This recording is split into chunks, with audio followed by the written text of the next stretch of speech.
Habla que cerraron el puente Mecano. Pero esas son las situaciones que pasan continuamente en la estructura. Eh, Acá está otra imagen del camión. O sea, no es un camión como livianito.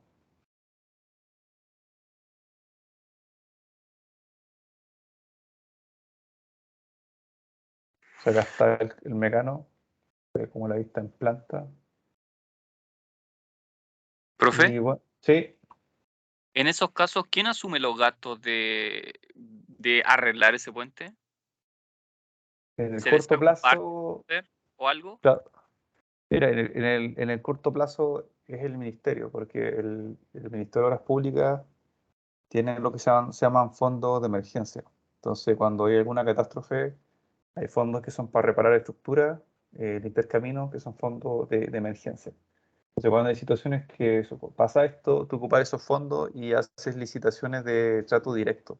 Entonces, cuando hay un problema como esto, tú dices, ya necesito un especialista que haga un proyecto de reparación. Y haces trato directo, significa que llamas a una terna, a una quina de proyectistas y le dices, necesito reparar esta estructura, hacer la fuerza técnica económica y el más barato se lo adjudica. Pero es un trato que son con fondos limitados, en montos máximos, plazos de máximo 6 meses, porque son fondos que son de emergencia. Y se adjudica y después se repara con personal del propio ministerio si es que algo que no tan grave, o si no se contrata una constructora para que haga la reparación. Entonces se hace como un diseño o un diseño de construcción. Pero inicialmente eso lo absorbe el Ministerio de Obras Públicas, o si es otra cosa de otro ministerio o de una municipalidad, lo absorbe la municipalidad. Con esa modalidad de contratación. ¿Qué es lo que pasa después? Que se entra a un proceso judicial a través del Consejo de Defensa del Estado, y ahí, si el Consejo de Defensa del Estado le va bien, puede ser que condene a la persona que pague al Estado, o que pague una multa, o podría ser eventualmente que, no sé, en algunos casos el Consejo de Defensa del Estado no pierde el caso y el compadre pasó, se echó un puente de 1.000 millones y no le pasa nada. Entonces igual es fome porque inmediatamente la responsabilidad la asume el Estado, porque no podéis dejar la cuestión sin operar, po. Pero también se hace lo que es como el proceso legal. Pero eso ya va por un camino aparte y que igual se demora un poco más, entonces no es tan fácil. Acá, no sé, pues hay otro ejemplo de una retroexcavadora que quedó atrapada. Y es lo que comentábamos la otra vez, porque son las estructuras que son de carácter provisoria. También está este camión que quedó atrapado. Hay un montón de casos. Entonces, este está en Talcahuano. Ese paso superior, no me acuerdo cómo se llama, pero era un paso que era súper antiguo. Se aparece el nombre acá. No aparece el nombre. El paso superior. Pero este paso superior, ustedes pueden ver que no es tan bajo. Igual está en una zona urbana. Y acá está en la altura de la micro. Entonces igual, y el otro camión que está al lado, o sea, igual como un gálibo que es importante. Igual da para ver acá que tiene reparaciones. Entonces le han pegado más de una vez. Una reparación acá, una reparación acá. Entonces, este tipo de grúas, por lo general, la pala de la retro la colocan más estirada. Por lo general, no, así como regla de transportista, los viejos que cachan como de transporte y que mueven muchas cargas, ocupan camas bajas más largas, y la retro como que no va, como que esta punta nunca va a quedar por sobre el techo, ¿cachai? Entonces, acá la colocaron nomás y se pegó, porque si no tendrían que haber usado una cama baja más larga. Yo creo que por eso estos viejitos ocuparon esa, y un compadre que otro lado. Otro caso acá, que esto ya más trágico. Entiendo yo que a este caballero no le pasó nada así como grave, pero es un puente que es una superestructura de madera. Entonces es un puente que es provisorio. No deberíais pasar con un camión ni jodiendo más de 18 toneladas.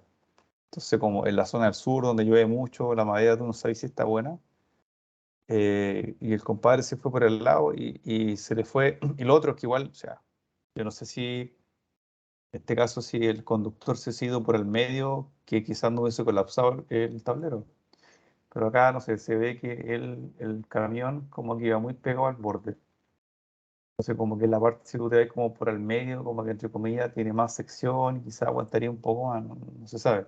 Pero igual era un camión que era bastante grande. Entonces, eh, que lo que hacen los viejos cuando hacen faena es que si tienen que pasar, no sé, con camiones que son pesados, los van desarmando, no sé, por ejemplo, las piloteras, le van sacando piezas y la hacen que sea más liviana. Pero si es un camión de carga, de repente no lo podéis desarmar porque tienen que transportar la carga. Entonces, como que el viejo se metió por acá y se le fue el camión, no. Este otro caso que pasó el año pasado, pero se parece que la fecha fue el 11 del 8. Entonces, este es un puente colgante y algunas veces se habla de puentes colgantes con o sin viga tiesa.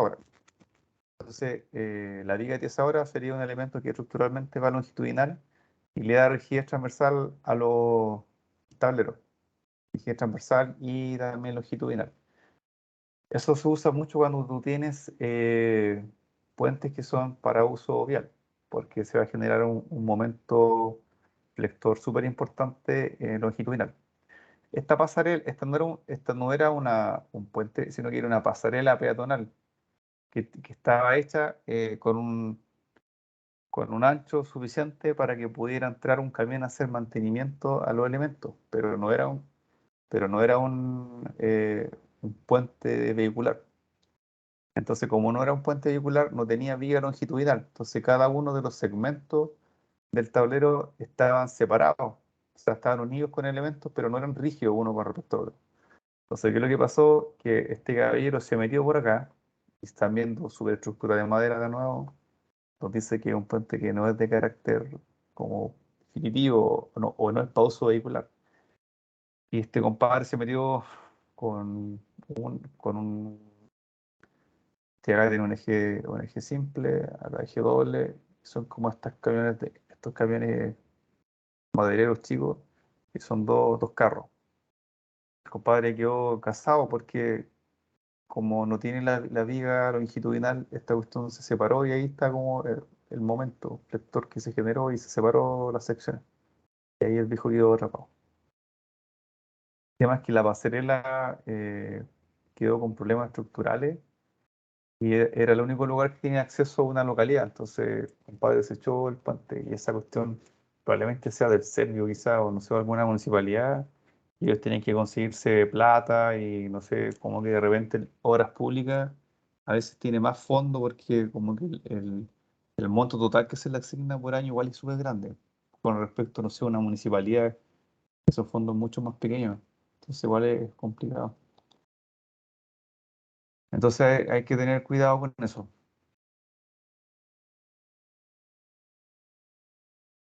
Estructurales, camión. Sí, otro caso.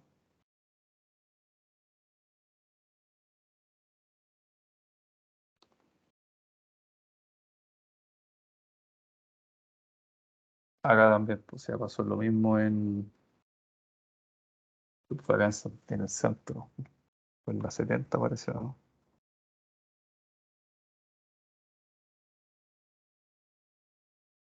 En la ruta 55, kilómetro 60, departamental, quedó atrapado.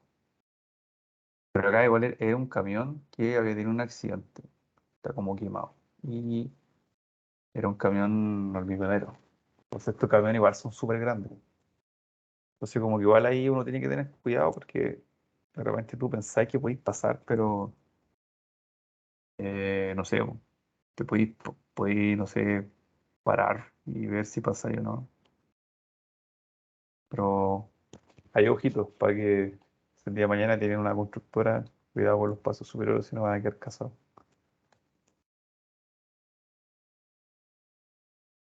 Chata, ¿dónde quedamos acá?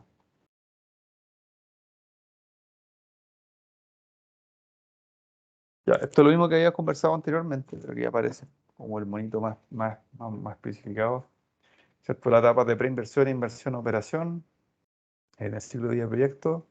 Y acá donde nosotros partimos con la ficha IDI que le mostré hace poco. Partimos con la ficha IDI y esta ficha se va actualizando si es idea, perfil, factibilidad y va pasando lo que sería la etapa de diseño y después la etapa de diseño y ejecución y después estaría pasando a lo que sería operación y mantenimiento. Y la ficha se va actualizando. Entonces la etapa de inversión es como la etapa más fuerte en temas de recursos del proyecto de ingeniería. Porque tiene como el tema del diseño, ¿cierto? El estudio de diseño de detalle y después la construcción. Entonces es como la parte donde más se invierte lucas. La operación y mantenimiento, tampoco podemos decir que no se invierte mucha plata, pero se invierte mucha plata en un tiempo que es largo. Entonces el tiempo igual tiende a ser más largo. Entonces como que la inversión anual no es tan grande, pero vamos a estar durante mucho tiempo metiéndole plata a un puente, haciendo mantenimiento y la operación. Entonces como que estas etapas son las más caras, como que las que tenemos acá son las etapas más caras. Acá porque la inyección de plata es un montón para hacer la obra y después para ir manteniendo la estructura. Entonces igual ahí son ese problema también de infraestructura que al final ¿cómo decirlo? Es como un ciclo, no sé si la palabra es como vicioso, pero es como un ciclo de gastos, si uno lo puede pensar de una forma, porque ahí tenéis que ver la rentabilidad de las inversiones, porque tenéis un puente, no sé, tenéis tu infraestructura vial y tenéis cierta cantidad de caminos. Entonces tenías un camino normal y haces un puente que es más caro, haces un puente acá. Y después vas construyendo esto, lo vas repitiendo, entonces vas aumentando la cantidad de puentes. Entonces, en teoría, como que el PIB debería aumentar porque nuestros caminos son más eficientes. Entonces, hacemos recaudación fiscal, tenemos un fondo, arcas fiscales más grande, entonces podemos hacer más caminos. Entonces vamos y hacemos otro camino con puentes entre medio para que, los productos y los servicios y las personas se puedan transportar. Pero estos puentes hay que mantenerlos, entonces te va a salir plata. Entonces, cada año gastas más plata en construir infraestructura y en mantener esa infraestructura. Entonces, tu gasto siempre aumenta. Y esto supone que esta infraestructura ayuda a que el PIB suba. Pero si no hace que sea la subida del PIB tan considerable para que la recaudación fiscal cubra, tú empiezas a tener problemas. Entonces, por eso que la inversión pública igual tiene que ser eficiente. No efectiva, sino eficiente. ¿Cuáles son las cosas que se tienen que cumplir dentro de lo que son los proyectos de obras públicas? Y esto es como una cosa que igual como comentamos al comienzo, que como la misión y la visión, que son como los valores de la empresa, lo que uno busca. Esto es lo que se debiese siempre cumplir. Uno como trabajador siempre apunta a eso, pero a veces uno ve en la prensa de que no siempre es así, pero debiese ser de esta forma la que debiesen abordar o el espíritu de la obra pública debería apuntar a eso.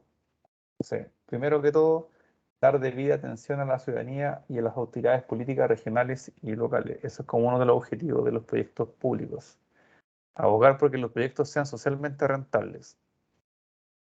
Entonces, esto es lo que nosotros hablábamos, es que sean socialmente rentables. Porque cuando uno ve en economía, ¿qué es lo que dice? Ah, yo tengo 100 pesos, entonces yo voy a hacer esa inversión. Por cada año yo voy a producir 110. Entonces yo voy a tener una utilidad de 10. Entonces eso es una utilidad del 10%. Y no sé, si lo coloco en un depósito a plazo, por decir algo, gano 12. Entonces, 12%, por decir una tontera. Entonces, por ejemplo, ¿qué me conviene más? Pues dejar la plata en el banco sin riesgo y ganar 12 millones, 12% asegurado o arriesgarme con un proyecto donde como máximo voy a ganar 10% por año. Entonces ahí tú tienes que hacer el análisis, claro, entonces en este caso no me conviene. Entonces ahí tú haces el análisis de riesgo, el TIR y el BAN y todo eso. Pero acá cuando tú haces un proyecto público, tú tienes que ver a cuántas personas vas a beneficiar. Y eso después se traduce en cuánta plata tú estás ahí, cuántas personas beneficia, y eso tiene como un valor en plata como asociado, pero en realidad es como cuántas personas estás beneficiando. Entonces es como cuántas personas beneficio y cuánta plata gasto. Entonces tengo que beneficiar el equivalente en plata de las personas que beneficio, tiene que ser mayor que lo que voy a gastar. Si no, no es como socialmente rentable. Entonces es como la idea de que los proyectos tengan una rentabilidad social. Cumplir con los requisitos de las iniciativas de inversión que se colocan por entes externos como el Mideplan, el DIRPLAN, DIPRES, la Contraloría. Entonces ahora vimos anteriormente que ya esto no se llama Mideplan, sino que se cambió de nombre y se llamaba Mideso, y ahora se llama Mideso y Familia. Entonces, el Mideplan y el Directplan o DIRPLAN, como el Servio con el mismo, como que esto es el Ministerio de Desarrollo Social o de Planificación Social, y este es como la Dirección de Planificación Social. Entonces está como el Ministerio y están las direcciones regionales, que son los servicios como ejecutores. La DIPRES, que es la Dirección de Presupuesto, y la Contraloría. Entonces muchas veces es como muchas peleas de repente que uno ve como más políticas como en la tele, en la prensa, de que no hay fondo, que no hay plata. Entonces, como que igual los gobiernos proponen un presupuesto anual y eso va a la DIPRES, la Dirección de Presupuesto, y como que ellos lo aprueban. Los gobiernos me refiero porque el gobierno como que propone un presupuesto y ese presupuesto lo va elaborando cada uno de los ministerios. O sea, yo necesito esta plata, necesito gastar esta plata. Eso es como lo que presenta el gobierno y se va a evaluación a la DIPRES. Y cuando la DIPRES dice, ¿sabéis qué? Esto es razonable, como que te da un ok. Y después esto va como a la comisión del Senado, si no me equivoco, de presupuesto. Y el Senado es el que aprueba esto. Entonces, como que igual es como, de cierta forma, son acuerdos políticos para la ejecución de los presupuestos. Primero, la dirección de presupuesto tiene que avalarte que lo que tú estáis presentando como ministerio está bien y que no es una locura de plata la que estáis pidiendo. Y cuando en base a todos los proyectos, a tu cartera de proyectos que tú tienes como ministerio, como división de ingeniería, como departamento, eso después hace un global, se va a evaluación, eso va a la comisión de presupuestos que se aprueban entre octubre y noviembre de todos los años. Y eso va como a Hacienda, va como al Senado, y entre todas esas personas se aprueba. Entonces se filtra. Entonces, ¿lo que quiero decir con esto? Que esos presupuestos atienden a carteras de proyectos que son lineamientos que son del gobierno, pero que también necesitan apoyo de otros entes que son como auditores, como la DIPRES, como Hacienda, como la comisión que se hace la aprobación en el Senado. Entonces, como que el gobierno que esté en el momento tiene una idea de las cosas que quiere hacer, pero también después en el Senado le van a decir que sí o que no. Entonces, como que muchas veces se dice, ah, un gobierno hizo las cosas mal y no pudo hacer la inversión que quería hacer. Entonces fue un mal gobierno. Pero también hay que ver que el Senado le puede decir que no a ciertas cosas. Entonces es súper complicado cuando se hacen propuestas políticas y dicen, ¿sabes qué? Nosotros vamos a hacer todas estas cosas en un año. Y ahí ustedes ven para atrás que en verdad si hay un proyecto, tiene que partir de acá, como una idea, si es que nunca se ha creado como un perfil. Y se tiene que diseñar y después se tiene que ejecutar. Y esas platas se tienen que pedir a la DIPRES y lo tiene que aprobar el Mideso y pasa por la DIPRES, por la Contraloría y que va por Hacienda y luego tiene que ir al Senado. Entonces, se puede trabar en cualquiera de estos puntos, se puede trabar el financiamiento que debiese llegar para tu proyecto. Entonces, igual es complicado porque muchas cosas de repente se planea algo y al final no se consigue. por lo menos en el ministerio como que por lo general es que los presupuestos anuales se mantienen y se incrementan porque cada vez nosotros hacemos más infraestructura pública. Eso es bueno en el sentido de que hay inversión, las empresas constructoras se adjudican proyectos, entonces como que la economía avanza, se generan puestos de trabajo, se genera dinamismo, pero algunos economistas dicen que hay como un límite donde tú no podés como seguir aumentando como la inversión en infraestructura pública porque ya como que pierde la eficiencia. Y el gasto que tú estás colocando ahí es como, no sé si botar la plata, pero ya no estáis generando como una reactivación del sistema productivo, como en la industria de la construcción, por decir. Entonces, como que igual esas cosas como que ya son más económicas, pero para que lo tengan en conocimiento igual. Eh, Dentro de las cosas también como ejecutar y administrar el presupuesto, procurando siempre la eficiencia y la eficacia en el gasto. Entonces, por lo general, dentro de las bases se coloca, o por lo menos cuando son soluciones, a veces lo coloco, a veces lo colocan algunos colegas, que la solución que nosotros buscamos tiene que ser la más conveniente para el interés fiscal. Eso significa que tiene que ser un proyecto que sea lo más barato posible y la mejor solución técnicamente posible y que no afecte tanto a los ciudadanos en lo que es la expropiación y esas cosas. Entonces, como que de repente uno coloca eso como igual como va a salvarse como ante, no sé, cuestionamiento, pero es como es lo que uno busca, como la solución tiene que ser la solución más eficiente para el interés fiscal. Y al fisco o al Estado que le interesa que sea un proyecto que sea lo más bueno posible y que sea con los recursos que sean utilizados de una forma eficiente. Entonces, igual eso es importante porque de repente, no sé, no son todos los privados, pero cuando tú tienes una empresa constructora, a ti no, lo que te interesa es como hacer la obra lo más rápido posible para disminuir los gastos directos, ¿cierto? Y si puedes aumentar algún ítem, lo puedes aumentar porque es como un ingreso más que no tenías considerado, entonces como una utilidad. Entonces, como que en las construcciones uno ve que lo que el interés es como terminar la obra rápido o si no hacer un aumento de algún ítem, porque es como una utilidad adicional. Entonces, por eso que uno tiene que ser cuidadoso de lo que uno está pagando y los tiempos que uno está pagando. Tampoco puede ser como tonto y como que de repente a presionar mucho una empresa y haciendo que se extienda mucho en el plazo porque la voy a hacer quebrar. Entonces, como que siempre hay que ser criterioso con con la forma en que uno trabaja con la constructora. Porque, ¿qué puede pasar? De que por ejemplo, uno por hacer cumplir la norma, uno haga no sé, una paralización de obra. O sea, por ejemplo, no sé, estoy haciendo un pilote al medio en la cepa central y resulta que hubo un problema constructivo acá. Un problema. Y yo digo, pare la obra.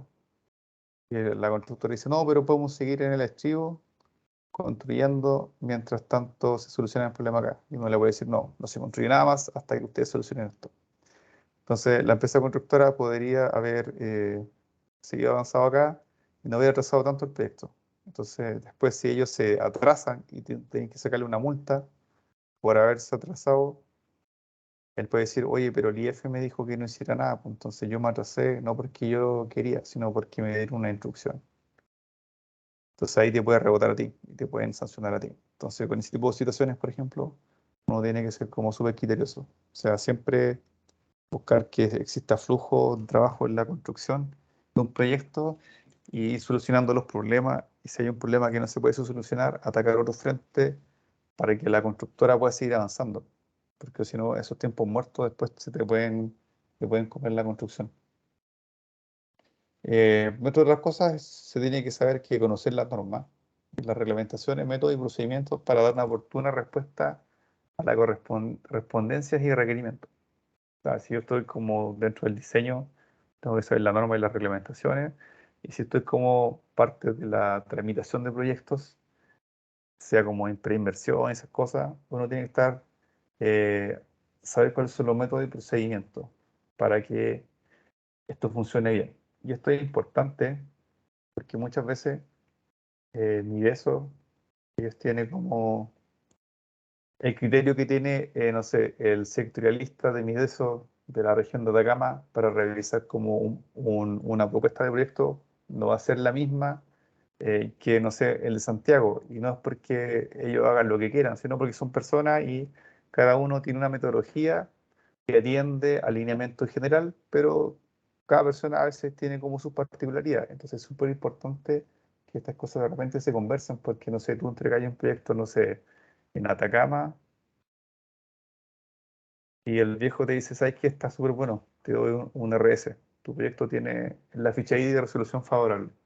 Tú entregas los mismos antecedentes, no sé, en Coquimbo, por decir, y te dice que no, que está malo, que le falta un antecedente. De repente, no sé, el antecedente iba en el informe, pero él quería que tú entregaras, por decir algo, el camiseta separado en otro archivo, y él no lo había visto que venía como la foto de la cartografía dentro del informe. Entonces te puede decir que no venía, y te dice que tu proyecto no se puede y no tiene resolución favorable, y tenés que postularlo de nuevo. Entonces, de repente, este tipo de cosas como que es importante, los métodos de procedimiento de las cosas. Entonces, hay como que conversar con la gente. Y lo otro que es importante es la adecuada gestión del recurso humano. Y aquí es como que en los proyectos públicos esto va como enfocado tanto como la administración y también como de los que prestan servicios, de los prestadores de servicios. Entonces, es súper importante porque a veces, no sé, eh, por poner un ejemplo, las personas que hacen el aseo en el edificio donde yo trabajo, es una empresa que está subcontratada del ministerio, que es una empresa que presta el servicio de aseo. Entonces, supongamos que por norma o por ley debieran hacer como mínimo 5 personas en el piso, en la planta para hacer aseo. Si por ese motivo eh, esta empresa, para ahorrarse plata, tiene una sola persona, ahí no hay una adecuada gestión del recurso humano, porque yo estoy pagando como Estado cierta cantidad de plata para que la empresa cumpla la ley y la persona que está haciendo el aseo no sea una sola, sino que sea las que se exigen como mínimo. Entonces tú estás pagando por algo como Estado, entonces como ahí está como más el caso del recurso humano. Y también está por el lado del ministerio como también en la gestión interna. Y pasa mucho que a veces, como hay cosas que son medias burocráticas, hay muchos procesos que lo hacen personas. O sea, hay una persona que hace un proceso, y como son muchos procesos, hay muchas personas. Entonces, como que puede ser que uno piense que de repente hay como mucho administrativo, que a veces faltan más técnicos. Entonces, eso como que algunas veces se critica como desde afuera a los ministerios. Entonces, eso es parte también de la modernización, porque tú decís, chuta, voy a dejar a todos estos viejos sin pega si yo, eh, no sé, lo que hago es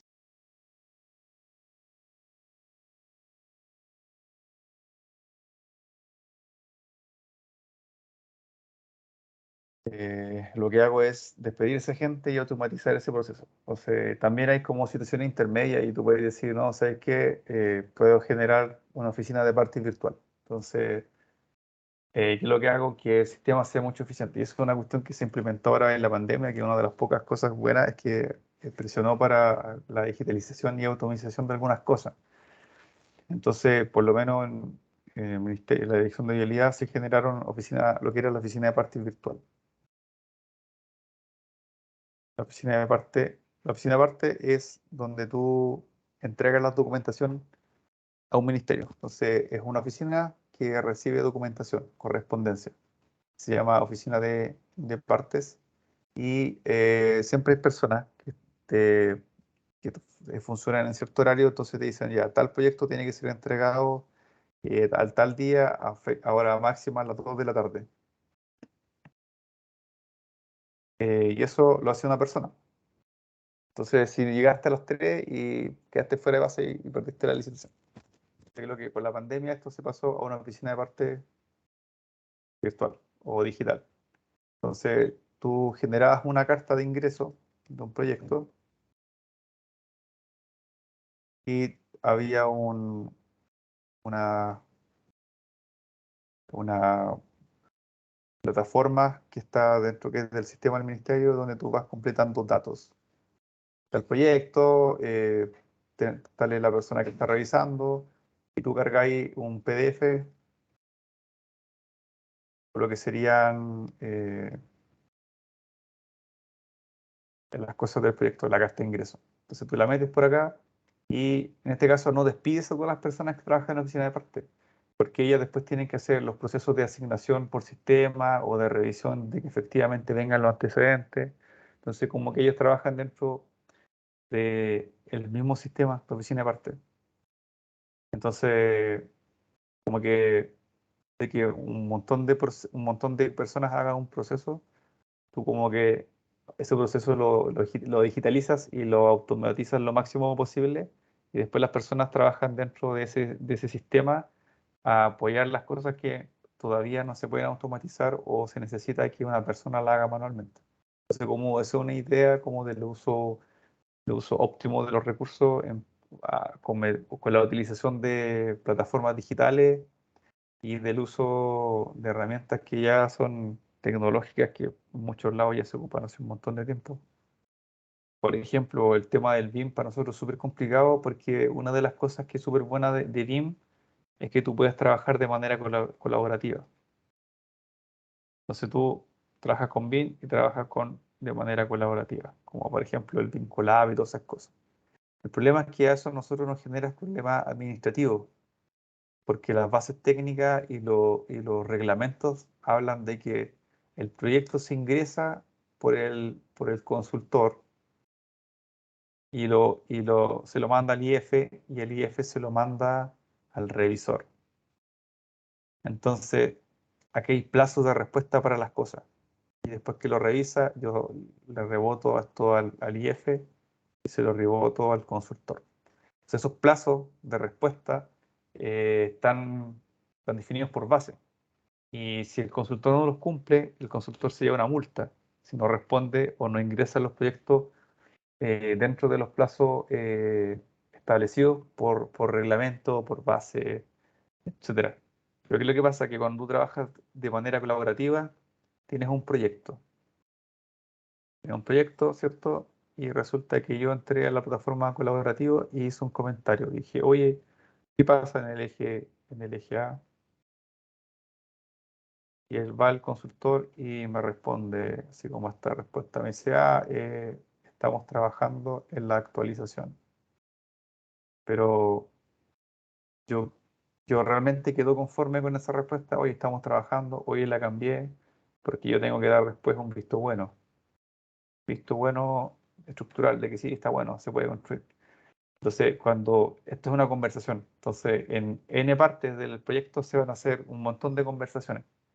Entonces, yo puedo decir, oye, yo hice un comentario y todavía no me responden, pero él me puede decir, oye, pero si respondí que estábamos trabajando, ya, pero es que yo no lo dije el visto bueno. Entonces, todo esto que antes era mucho más claro, donde yo emito un documento público, oficial, se llama, que es un documento que nosotros llamamos ordinario de respuesta, es como un documento oficializado que ha firmado por los jefes de departamento, los revisores, como como súper formal. Y entonces sale la fecha en que se emitió, se remitió por oficina de parte y le llegó al compadre que está a cargo del proyecto, el jefe de proyecto por correspondencia. Entonces ahí no es como sacarse, es que yo no entendí de que el plazo era tanto, porque desde la fecha en que se emitió la carta empieza a correr los plazos. Pero cuando esto es colaborativo es más complicado porque hay como pimponeo interno. Entonces eso genera como muchos problemas administrativos en los contratos por la forma en que están eh, hechos los reglamentos en los ministerios. Es un poco antiguo, pero por eso pasa que hay de repente como mucha resistencia porque al final se generan problemas legales que son más difíciles de resolver que lo que en el fondo a nosotros nos importa que lo que técnicamente funcione bien.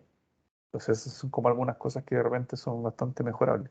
Pero ya hay, como son, no sé, el reglamento de contrato de consultoría tiene una resolución tanto que la aprobó, no sé, un ministro de tal fecha. Entonces, para que se cambie esa cuestión, se tiene que cambiar por otro ministro El ministro tiene que estar de acuerdo, tenés que convencerlo, le crea, por ejemplo, al BIM. Entonces, como que de repente no es tan fácil hacer esos cambios como uno cree. Pero sí se puede porque igual uno va haciendo actualizaciones, pero complicado. Acá lo que ya habíamos conversado un montón de veces, la idea de proyecto, perfil, prefactibilidad, las etapas de inversión, etapa de inicio, la puesta en marcha. Entonces, son como las fases como ya, ya tenemos archiconocidas en esta charla de hoy. Acá podemos hablar un poco de cuáles serían como un resumen de cada una de las etapas. Como que podemos profundizar en las que nos interesan más, pero para que las vayamos conociendo así como en general. La idea de proyecto surge como una solución a una problemática o para aprovechar una oportunidad de obtener rentabilidad de invertir. Entonces, como temas como público, es como una problemática.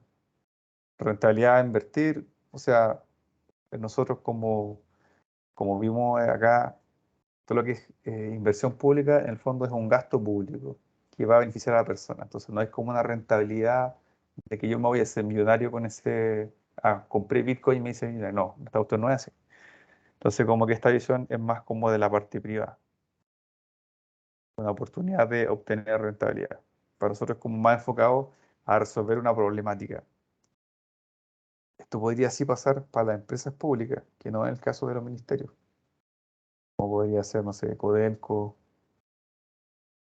CAP ya no sé si es estatal, pero pensemos que CAP es total todavía, el metro, las empresas públicas, el Banco Estado, ya no sé cómo está el directorio, pero son empresas públicas que dependen como del Estado, pero trabajan en un sistema de mercados como si fuera una empresa normal. Entonces, como que a ellos sí les interesa tener rentabilidad al invertir, porque en el fondo eh, son empresas. Pero lo que se busca es que esa rentabilidad va a generar un profit, ¿cierto? Una ganancia, una utilidad, pero esa utilidad no va como para los accionistas, sino como que va para el Estado, entre comillas. Entonces, eso sería para algunas empresas del Estado, pero para las que son como cosas de ministerios, está más enfocado a solucionar problemáticas o en lineamiento con algunos planes estratégicos. Y acá está como las posibles oportunidades de solución a problemáticas. Satisfacción de necesidades de consumidores, cambio de tecnología, eso se acerca más a lo que se hace en los ministerios. La idea nace generalmente de un inversionista, un gerente o un directorio o unidades operativas o entidades estatales.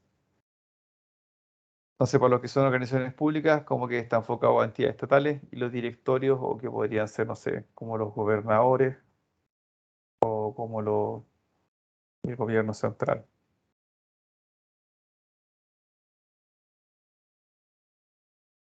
Y después eso sería como la idea, así como de dónde parte todo. Después está como la etapa de estudio de prefactibilidad. Está compuesto por una etapa de ingeniería de prefactibilidad y de estudio de viabilidad. Entonces, se hace como un diseño, se puede decir, conceptual, y se hace un estudio de viabilidad del proyecto, si es que es viable técnicamente y si es viable económicamente. En esta etapa se entrega un anteproyecto preliminar o alternativas de solución a elegir. La mayoría de las veces, para lo que es como la dirección de vialidad y como obras viales, por lo va enfocado principalmente como alternativas de solución a elegir. Porque para hacer un anteproyecto preliminar tú necesitas una ingeniería básica que sea potente. O sea, si tenía un puente, tienes un vano a salvar de un río de 40 metros. O sea, vaya a necesitar una estructura que sea más larga de 40 metros. 40, si ya pero de largura para los lados, supongamos que son 50. Ya. Y como es como una cuestión preliminar, supongamos que son 60 metros, entonces chuta van a ser dos vanos como mínimo. Entonces quizás son tres sondajes. Sí, son tres sondajes. Pero como es un anteproyecto preliminar, te van a decir, no, sé que tenemos un sondaje. de 20 metros. Y hay un BS. Entonces ya con eso yo no puedo proyectar un puente. Entonces va a ser preliminar. Entonces como es tan preliminar, no podéis como calcular los fierros, ver las aceleraciones. No tiene sentido porque es muy conceptual. Entonces va a estar enfocado más a ver como las alternativas de solución. El objetivo es indicar si se aprueba, rechaza, posterga o profundiza o se optimiza la solución que yo estoy haciendo. Y el nivel de definición del proyecto va a andar como del orden del 1 al 15%. Entonces, eso es como el nivel de desarrollo, como de todo lo que sería como el estudio, así como con planos de detalle. Como que las perfectibilidades tienen como un nivel de desarrollo que puede ir del 1% hasta como al 15%. Entonces, puede ser una cuestión súper conceptual. Es decir, sabéis que me voy por la ruta que está más al norte, la ruta que está por el sur, o sabéis que hago como una ruta por acá y me voy por acá. Entonces tengo el trazado 1, el trazado 2 y el trazado 3. Entonces acá me voy como con una ruta más larga, pero no sé, expropio menos, por decir algo. Entonces son como más alternativas y ver cuánto estaría costando en términos generales para seleccionar la que sea como más rentable. Eso es como la prefactibilidad. Eh, Últimamente nosotros hemos estado haciendo más estudios de factibilidad que de prefactibilidad, como que parte la idea y si la idea es buena, se va como a factibilidad al tiro.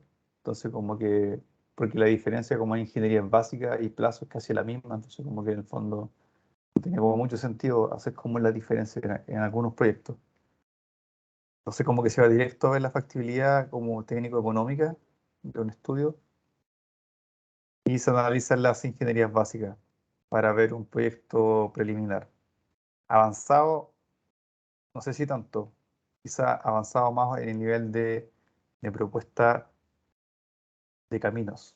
Esto puede ser como más detallado, porque lo que son los puentes necesitáis como mucha ingeniería de detalle, mucho topo. Entonces como que al final uno avanza más como en las alternativas de trazado, cuando son caminos.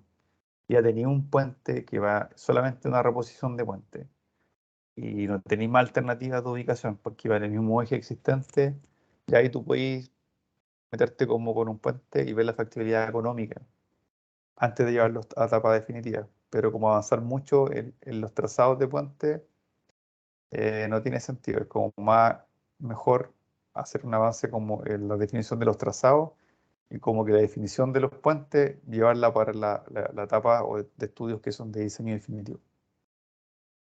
Su objetivo es analizar las inversiones con detalle para decidir si se aprueba o se rechaza el proyecto. La información proporcionada debe ser precisa y mayormente primaria. Entonces, la información debe ser precisa. Igual es como cuestionable. Esto es lo que se piensa como debe ser, pero para nosotros la información debe ser como la económica, como la más precisa. Para eso tenéis que tener buenas ubicaciones. Y para poder ubicar tenéis que tener como un modelo topográfico que sea más o menos detallado. Entonces, para estas cosas que son factibilidades, como que generalmente se hacen como vuelos LIDAR o escaneos láser, como con dron, está más de moda. Entonces, como que sí se puede tener un nivel de detalle bastante preciso, entre comillas, como al nivel de vuelos, LIDAR. Entonces, como que se puede tener como una ubicación más o menos sensata, pero de lo que es la realidad.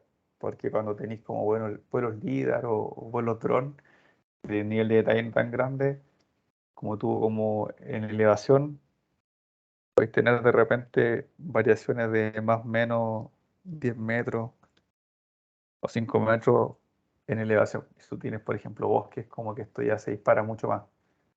Entonces, si tenía un puente y tu puente, no sé, esta cuota está a cero, o puede estar, no sé, podría estar a menos 10, o podría estar a más 10. Entonces, como que de 10 podéis tener como una variación de hasta 20 metros, más o menos 20 metros. Entonces, son 20 metros de relleno. Entonces, como que la ubicación no es tan precisa para lo que son como los elementos que requieren detalle.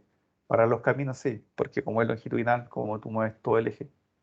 para arriba y para abajo. Entonces, como que para los caminos sí, podemos decir que podríamos tener un nivel de desarrollo entre el 10 y el 40%. Pero ya, como dijimos anteriormente, a validar los trazados principalmente. Busca cómo validar trazados. Y después está la etapa de inversión. Que la etapa de inversión dijimos que ya está dividida en la parte que era diseño y la parte de construcción. Entonces se desarrolla la ingeniería de detalle, que es lo que nosotros hacemos en los estudios de ingeniería, y se entrega un proyecto de ingeniería y construcción completo y específico. Entonces, en el ministerio va a depender de cómo esté contratado. Si está como ingeniería de construcción, se entrega todo esto junto, o si no, vendría a ser solamente un proyecto de ingeniería de detalle. El objetivo es efectuar la inversión en tiempo, costo y calidad, y para esto se hace un llamado de licitación para el plan de ejecución del proyecto. Pues la definición del proyecto puede ser del orden del 30 al 70 o de un 50 a un 100%. Entonces, por lo general, cuando uno habla de como el 30 al 70%, estaría como enfocado cuando dice cuando ingeniería de detalle. Como que el proyecto se completa en un 100% de lo que es ingeniería, pero falta un porcentaje de ejecutar que sería construcción. Por eso es que no está completo. Pero acá puede ir del 50 al 100%, que se ejecute todo, cuando son contratos de ingeniería en construcción. Entonces, como que, claro, el nivel de desarrollo puede ir del 30% hasta el 100%, dependiendo de cómo nosotros hagamos el contrato, lo que correspondería a la etapa de inversión. Y en la etapa de construcción, nosotros es más complicado porque cuando nosotros hacemos diseño de ingeniería, igual se hace un contrato de obra pública. Está lo que se llama el contrato de obra pública. Y esto engloba contratos de diseño y contratos de construcción. Lo más importante son los de construcción, porque los montos son mayores. No quiere decir que no sean importantes los de diseño, pero como que los montos son mayores en construcción, entonces como que los contratos tienen que ser bien enfocados a lo que nosotros queremos en el proyecto y lo que queremos como administración. Entonces ahí hay una cosa, hay que meterse igual como en la parte de contrato y como que cachar bien lo que uno busca. Voy a buscar un vasito de agua.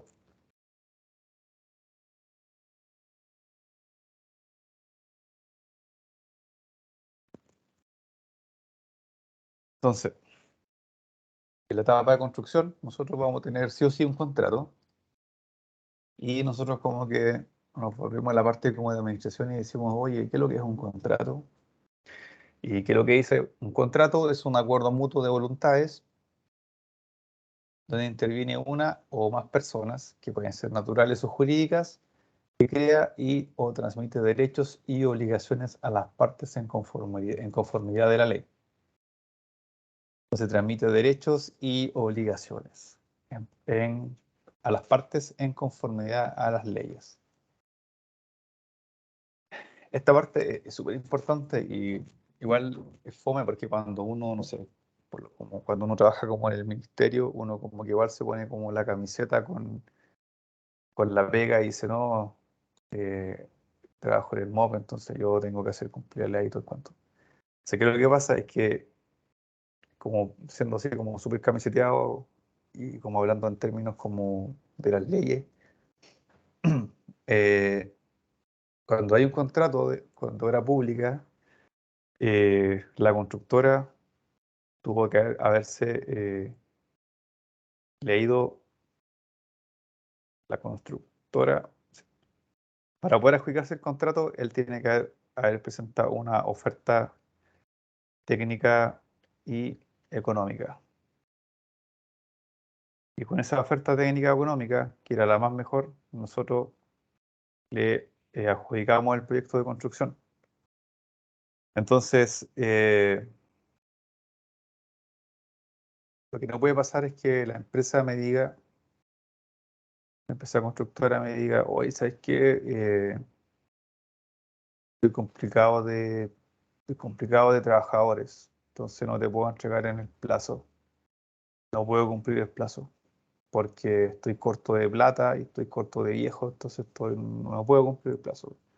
Entonces como que, pero le podéis decir así como, oye, pero ya sí, a lo compadre, te doy, no sé, te extiendo el plazo, porque ante la ley, él se comprometió a entregar un producto o una obra con cierta calidad técnica o estructural, porque él presentó una oferta técnica económica y él se supone que presentó los antecedentes legales que lo acreditaban con una capacidad económica para no quebrar. Y puede ser que él haya quebrado en otro proyecto privado y se quedó sin plata, y eso puede pasar. Pero eso no lo desliga de su responsabilidad y su obligación de entregar el proyecto que él hizo. Entonces, puede pasar que una empresa te diga, oye, es que me fue mal con un proyecto y no tengo cómo terminar la obra. Entonces le dices, chuta, lo siento mucho, pero tú te comprometiste con el Estado y tenés que entregar el proyecto, tenés que entregar la obra. Y ahí como que empiezan los problemas. Porque puede pasar. Porque tú le decís, oye, pero no tengo plata, no tengo liquidez, es como adelántame un estado de pago y uno no puedes pagar en verde, solamente tú puedes pagar, bueno, son construcción, obras que están entregadas y que están aprobadas y que cumplen técnicamente. Entonces, por ejemplo, yo no le puedo pagar un estribo si él no ha colocado el estribo todavía. O si, o si yo el estribo era H30 y él está colocando un H20. No le puedo pagar eso. Entonces él tiene que demolerlo, entregarlo nuevamente con el grado que se especificó, porque eso fue lo que él se comprometió a entregar. Entonces puede ser que en algunos casos alguna empresa tenga una dificultad económica por otro proyecto que lo lleve a no cumplir sus obligaciones en algún contrato específico y desgraciadamente si tú no cumples, si él no cumple, tú tienes que después empezar a aplicarle multas si se atrasa.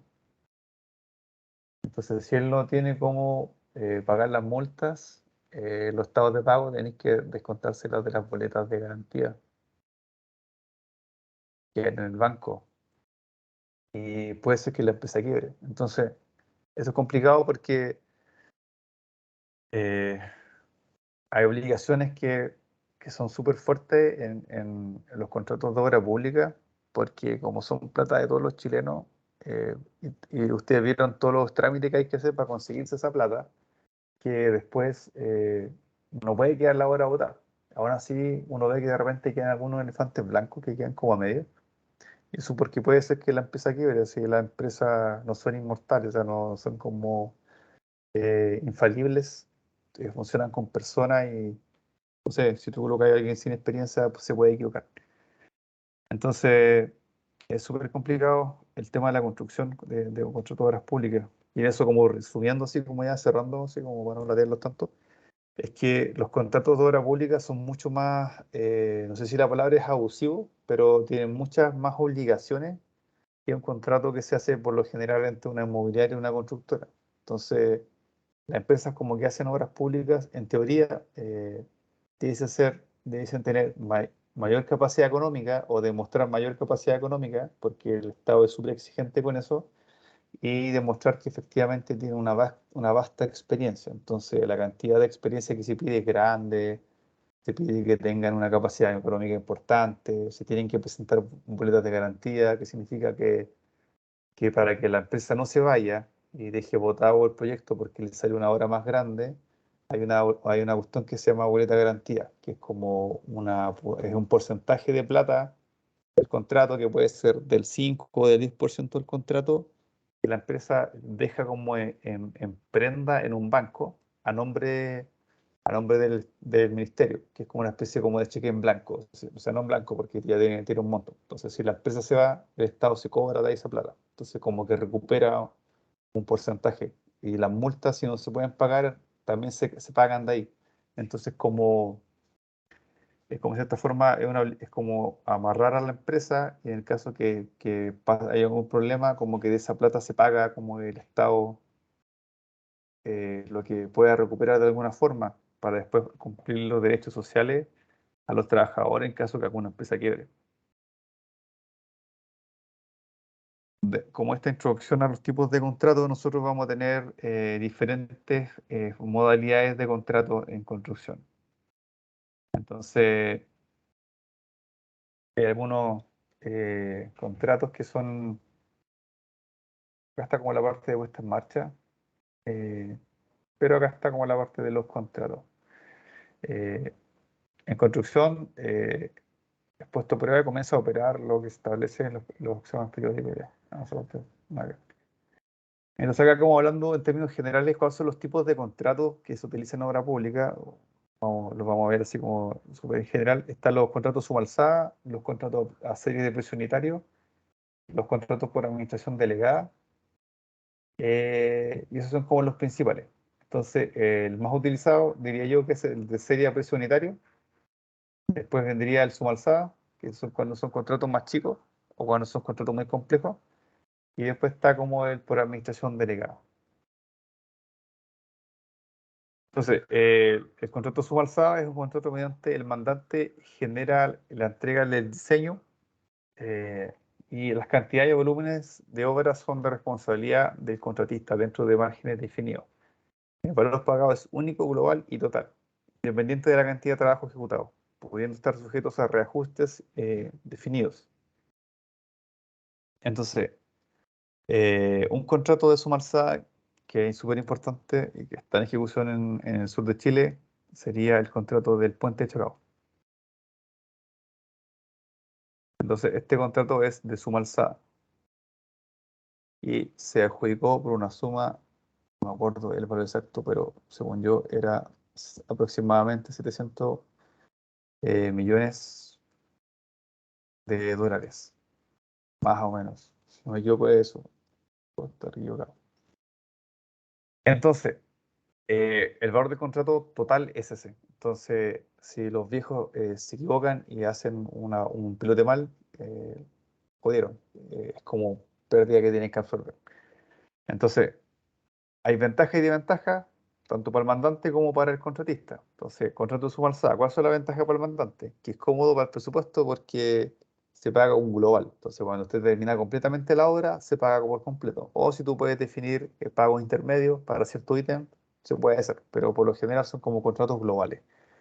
Se transfiere todo el riesgo financiero al contratista, el costo de administración es menor y de acuerdo al diseño y especificaciones técnicas, se pueden rechazar las solicitudes de cambio del contratista.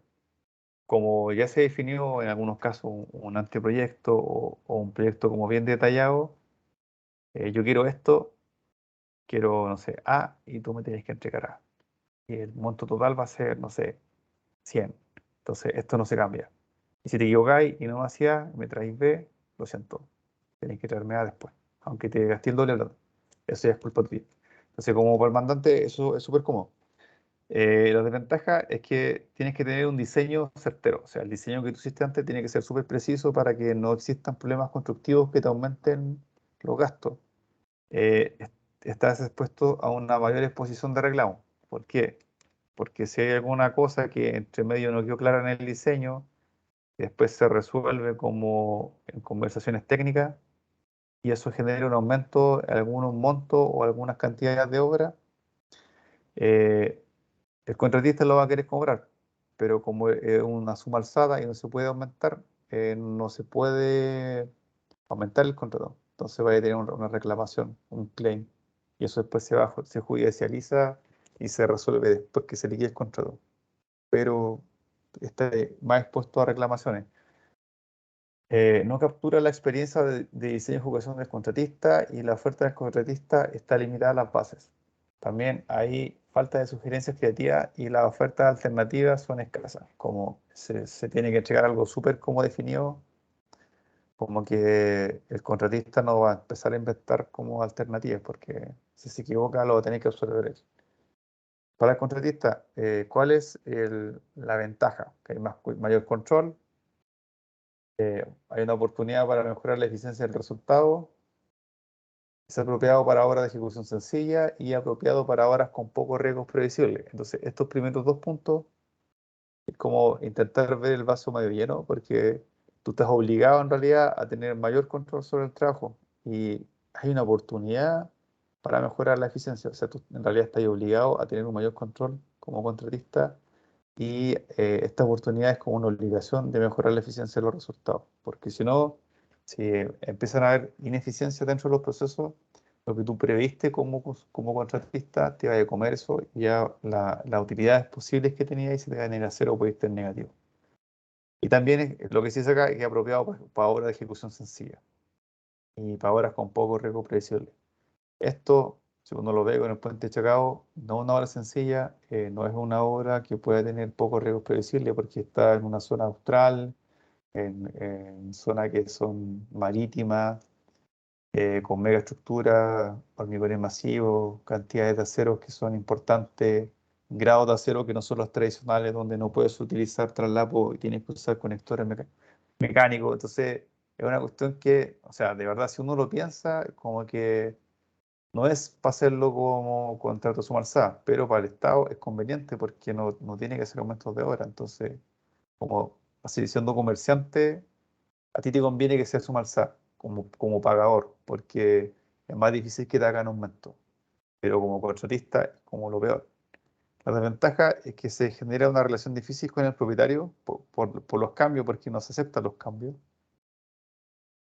Hay un riesgo de afectar la calidad por tratar de reducir los costos. Entonces, esto es súper importante porque eh, puede haber una tentación a bajar la calidad para reducir los costos. Entonces, por eso que el control por parte del mandante tiene que ser más estricto. Y en este caso se asume un riesgo financiero importante en la oferta. O sea, el análisis de riesgo financiero que tiene que hacer el contratista, o sea, tiene que ir con un precio súper bueno. O sea, una parte tiene que ir con un precio súper bajo, competitivo, para adjudicarse, pero ese precio bajo tiene que ser lo suficientemente bueno para que él pueda asumir el riesgo que se está tirando con tanta plata. Y exige un estudio del presupuesto súper certero. Entonces, como que tenéis como que sacarle punta al lápiz, así como luego, porque si no te puede ir en negativo. Entonces, como que es súper complicado. Entonces, como que los contratos de suma alzada, por lo que en general yo lo he visto en el ministerio, se utiliza más para obras que son más pequeñas. Entonces, como, o se contratan a suma alzada como las partidas importantes y los otros se consideran como valores pro forma. Entonces, los pro forma son valores que se dejan definidos antes, como que se sacan del itemizado de los precios unitarios y por lo general son como los pilotes. Entonces todo dice, mira, los pilotes te los pago por metro, todo lo demás suma alzada. Entonces eso sería como un valor pro forma. Te pueden decir, no Profe, sé, los sondajes también. ¿Sí? entonces, ¿qué pasó con el Puente Chacao? Porque había cachado que estuvieron paralizadas las obras y después incluso el MOB tuvo que pagar como una multa a los contratistas. Sí, mira, lo que pasó acá es que, no sé si en realidad como que se puede decir porque yo imagino que sí. Lo que pasa es que como que el contratista, en este caso, que es un consorcio significa que son varias empresas, eh, cuando hicieron la propuesta de diseño de ingeniería, mostraron que su diseño era, desde el punto de vista del comportamiento sísmico y estático, era seguro. Sin embargo, había un apoyo de una cepa, que era como la pila sur, si no me equivoco, que tenía fundación directa y que estaba muy cerca de lo que era como no un talud, pero como el borde como del terreno. Así como uno lo piensa como un precipicio. Entonces, como que tenía ahí como la pila sur acá, tenía ahí al centro la roca Remolino y después tenía acá la pila norte. Entonces, tenía ahí una torre acá, otra torre y otra torre acá. Entonces, si bien recuerdo, esta tenía pilote y esta como era el mejor terreno. Y no tenía pilote, era fundación directa. Entonces, como que la asesoría de inspección fiscal y hizo como un análisis de estabilidad de taludes y como que estaba cercano a la falla. O sea, como que cumplía eh, el factor de seguridad, pero entre un sismo como que súper imprevisto, como el más fuerte del mundo, se podía caer. Entonces, si eso pasaba, iba a perder todo este puente, pues, entonces era muy caro. Entonces como que ellos dijeron, mira, sabes que nosotros vemos el análisis y como que vemos que se cae. Y como que el consorcio decía, no, nosotros hacemos el análisis de talude y vemos que esto no se cae. Entonces consideramos que no es necesario colocarle pilote. Entonces como que se conversó, y al final como que la inspección fiscal dijo, ¿sabes qué? Yo creo que lo mejor es que esto le coloquemos pilote, porque es como la mejor solución técnica. Entonces como que el consorcio no quería porque ellos consideraban que no era necesario. Entonces como que hubo una discusión técnica, al final dijo, ¿sabes qué? Ya los vamos a colocar, si ustedes quieren que lo coloquemos, los colocamos. Y ahí como que quedó ahí. Y después como que ellos dijeron, pero ¿sabes qué? Nosotros, si tú consideras que hay que colocarlo y estás haciendo una instrucción que nosotros lo hagamos así, creemos que eso es como algo que nosotros podríamos cobrar. Y nosotros le decíamos, no nosotros, pero el ministerio, como la inspección fiscal, decía, oye, pero esto es un contrato de suma alzada que no tiene aumentos. O sea, yo no te lo puedo pagar. Entonces, te puedo instruir, pero tú tienes que aceptarlo y verlo dentro de tus gastos, porque no te lo puedo pagar porque el contrato era esto. O sea, no hay aumentos. Entonces ahí se entregó, ahí se hizo una reclamación, se hizo un proceso y ahí como que se hizo un ajuste como de este precio, porque eso como que no estaba considerado. Entonces, eso es lo que yo entendí de lo que pasó. Entonces, igual es complicado porque siendo como así súper justo, como que cuando se hizo la adjudicación del proyecto, como que este precio era súper barato. O sea, como que era una ganga, así que esa cantidad, para ese tipo de proyectos. Entonces, como que mucha gente decía, oye, pero ¿sabes que ese proyecto cuesta como mínimo 1.200 millones? Entonces, que tú hayas adjudicado un proyecto de 780 es porque no cuadra, pues. Entonces, como que el compadre está en pérdida o va a querer hacer aumento. Entonces, eso era como el sentir de algunas personas. Pero es que no se puede hacer aumento porque el contrato no lo permitía. Entonces, ahí yo no sé qué estrategia se hizo al final, pero creo que esa cuestión la conversaron. Porque como que ellos propusieron o como que habían justificado técnicamente algo y como que el ministerio le dijo, ya está bien, yo te entiendo tu análisis es seguro, pero mi análisis no me da seguro y tenemos que llegar a una solución intermedia. Eso fue lo que se hizo. Pero ahí no sé cómo se solucionó el tema del pago, si se pagó o no se pagó, o si se aumentaron los plazos. Igual hay temas que los contratos tienen plazo, pero ¿qué es lo que pasa si como el inspector fiscal no está de acuerdo y no le da el visto bueno porque considera que técnicamente todavía le falta que suba como el nivel? Entonces como que ahí hay como una conversa también con los plazos. Entonces ya, pero eso pasa siempre en los megaproyectos porque no es lo mismo hacer como una obra de arte o una alcantarilla que hacer un puente colgante. Entonces son niveles de cantidad de revisiones y de cuestiones técnicas específicas que se escapan de lo tradicional. Entonces sí, como que respondí tu pregunta con eso. Sí, sí, profe, gracias. Fue como una discusión técnica como que no estaba prevista antes. Claro, sí. Y eso como que en general sería como lo de Sumarsá. Y ahora como para cerrar, sería como los contratos de serie de precio unitario. Son contratos mediante el mandante entrega el diseño de las cantidades y volúmenes de obra. Y el contratista no asume la responsabilidad sobre las cantidades. El valor del contrato corresponde directamente a la multiplicación de P por Q. Sería el precio por las cantidades, donde los precios unitarios son fijos e inamovibles. Sin embargo, se pueden estar sujetos a reajustes de acuerdo al contrato. Entonces, ¿cómo funciona esta cuestión? Uno hace el proyecto de diseño y uno hace las cubicaciones.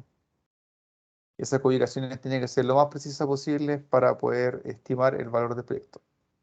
Entonces uno tiene las cubicaciones y después tiene que entregar lo que son los APU, que son los análisis de precio unitario. Y los análisis de precio unitario tienen que ser súper certeros porque eso me va a entregar el valor P que tenemos acá, que es el precio unitario por cada ítem.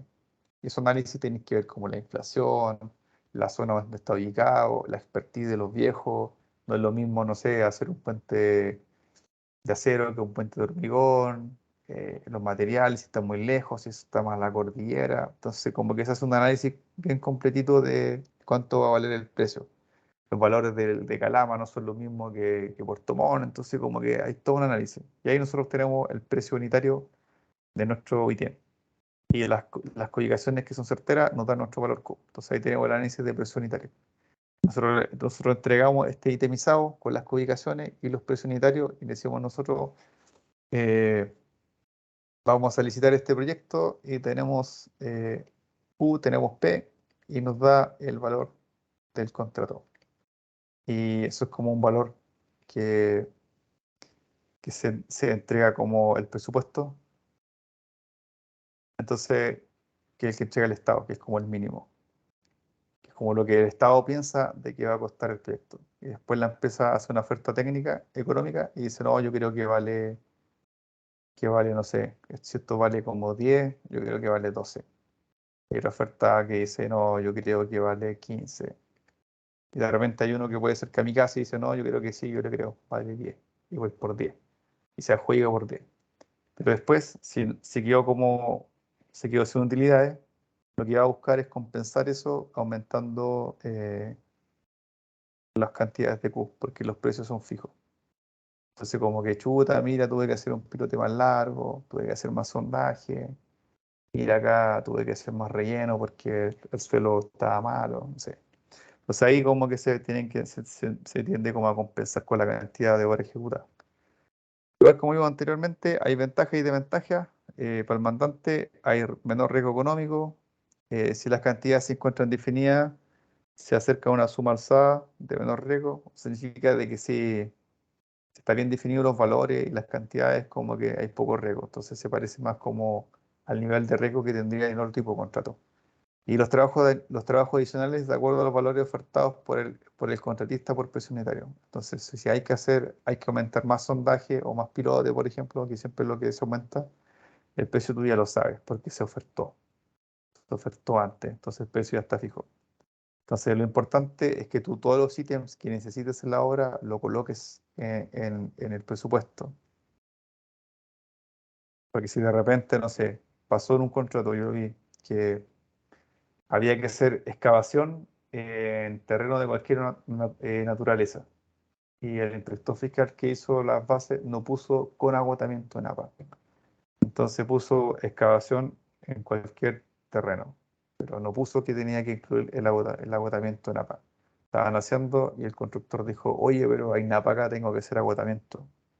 Dijo, no, sin ningún problema, traiga las bombas nomás. Sí, pero es que no están en el itemizado acá, acá no sale que con agotamiento en APA. Chuta, que hacer como no, hay que pagarlas pues, como adicional porque no lo consideran en el presupuesto. ¿Ya cuánto vale?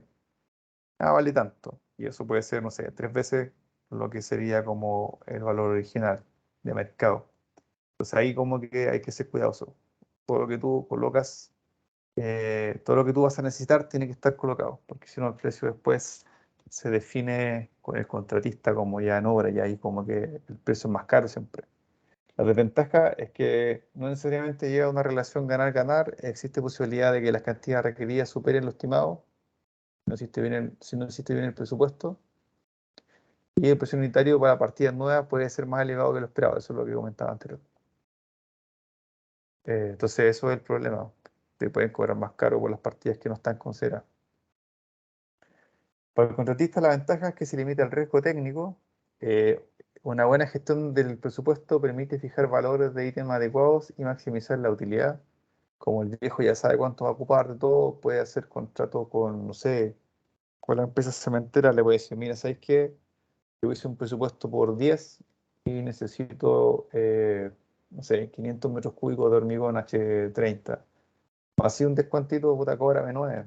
Y él dice, ya, te cobro 500, te cobro 9 por metro cúbico, pero tenés que comprarme dos, ya te compré todo el hormigón. Entonces ya te ahorraste un 1 de 9. Entonces ya estáis ganando. Entonces esa estrategia que es como economía de escala. Trabajos extras pueden aumentar su utilidad, definición clara de los alcances de los precios unitarios. Entonces, claro, si hay algo que tú tenés que aumentarlo, ya hay utilidad. Digo yo, los sondajes, los metros cúbicos de hormigón.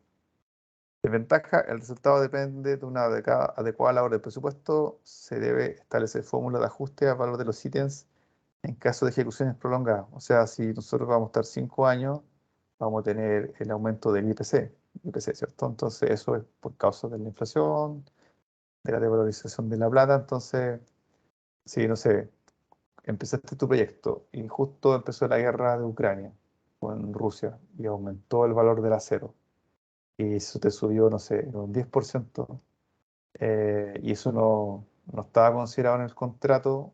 Si no es como un reajuste con el IPC, como que ese 10% te lo vas a tener que bancar tú solito. Entonces, lo ideal es que esos precios estén como reajustados al IPC. Y requiere la definición en el contrato de un método de medición exacto y certero.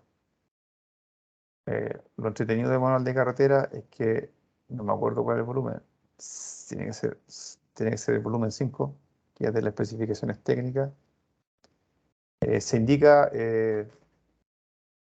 la especificación técnica del material, pero no sé, sondaje, SPT. El sondaje SPT se hace la especificación técnica de la cosita, del ítem, y se define cuál es la unidad de medición y la forma pago. Entonces, como que ahí se explica, mira, se mide de tal forma, esta es la estrategia, y se paga por metro cuadrado, por metro lineal, por metro cúbico. Entonces, como que para manual de cartera, para algunas cosas igual es entretenido, en el sentido de que algunas cosas ya están hechas y como que es más fácil para guiarte. No tenéis como que estar inventando chutas. Esto cómo lo hago por metro cúbico, por metro lineal, no sé, por área. No, ya está definido cómo se mide y cómo se paga. Y la metodología de colocación de lo que sería el material, cavación, relleno, etcétera. La mayoría de los contratos sería de precio unitario. Y después está lo que es administración delegada. Ya eso lo podemos ver otro día. Eso, chicos, no sé si les quedó alguna duda con respecto a lo que son los tipos de contrato.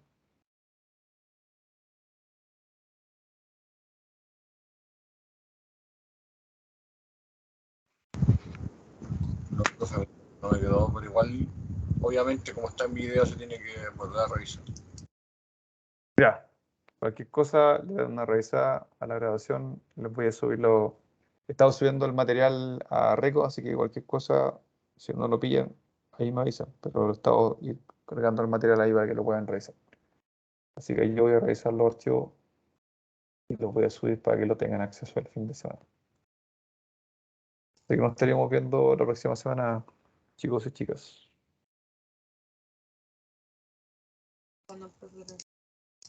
Gracias, profe. Chao, profe, que esté bien. Chao, buenas Chao, noches. chao. Chao, profe. Chao, profe, que esté bien. Chao, profe. Buenas noches. Chao, profe. Gracias.